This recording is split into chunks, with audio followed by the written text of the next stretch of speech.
Welcome to Unit 4, Trig Ratios. Today's lesson is on the cast rule. Really important, not only for grade 11, but if you're taking advanced functions in grade 12, this lesson will be there as well. Our learning goals, we're going to investigate the properties of the three trig ratios, and of course, those three trig ratios are sine, cos, and tan, and determine the properties of the cast rule. We're going to use a cast rule to solve a trig equation. What does that mean? We're going to be solving for angles over any domain. This is important, the domain. All right. So what I'm going to ask you to do, you can try this with any angles, but I'm going to ask you to choose two angles in each quadrant. So the first quadrant, 0 to 90, I chose these two. Quadrant 2, choose two angles, I chose these two. Quadrant 3, choose two angles, I chose these two. And then quadrant 4, choose two angles. They don't have to be the same line. In fact, I suggest they're not the same as line. What I really only want you to do right now is check out which ones are positive, which ones are negative. And what I'm going to do is I'm going to go along and highlight all the positive ratios. So for instance, when I do sine of 45, I get this. Is that positive? Yes, it is. So I'm going to highlight it. When I do sine of 60, is that positive? Yes, it is. I'm going to highlight it. And you're going to see here. So cos of 45, positive. Cos of 60, positive. Tan of 45, positive. Tan of 60, positive. In quadrant 2, what's positive here? Well, the sine ones are positive, sine of 120 is positive, and sine of 135 is positive. But cos of those two are not, and tan of those two are not. Let's go to quadrant 3.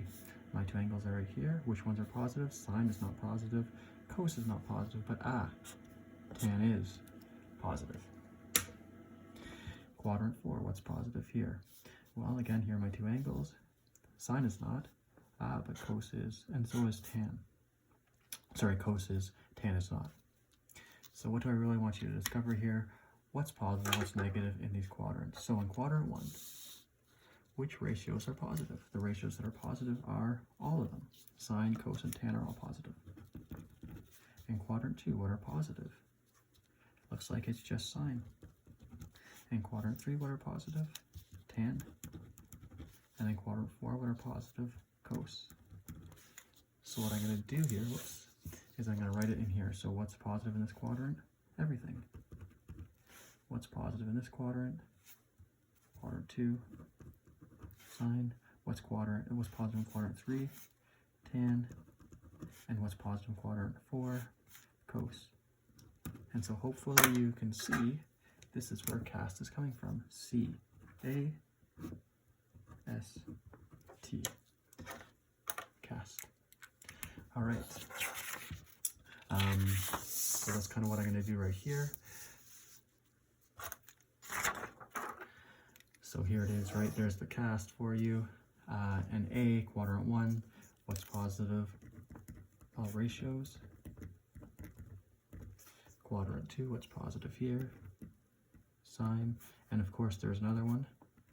Cosecant, don't forget about that reciprocal. What's positive here? Quadrant 3. Well, that would be tan. And of course, it's reciprocal cotangent. What's positive here? Cos. And it's reciprocal secant. All right, we're going to finish off this segment of the video by just looking at some terminology quickly. So the first thing I want to talk about is this angle right here. So the angle starting from 0, this is always our 0. 0, this is 90, this is 180, this is 270, and then back to 0, which is also 360. This is called right here our principal angle.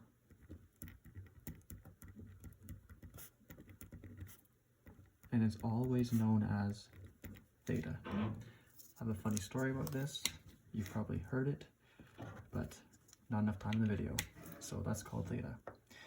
Then my primary angle, theta, goes to this arm right here.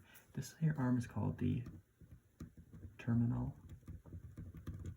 arm.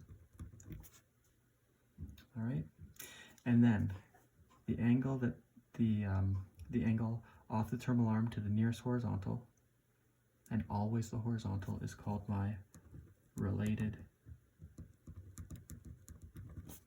acute.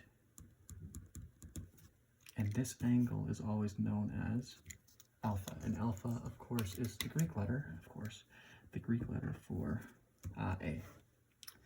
So there it is. And it's always acute, so it's always between 0 and 90. and it's always measured off the horizontal axis. This is really important. I'm going to end this part of the video here, pick up the examples in the next video.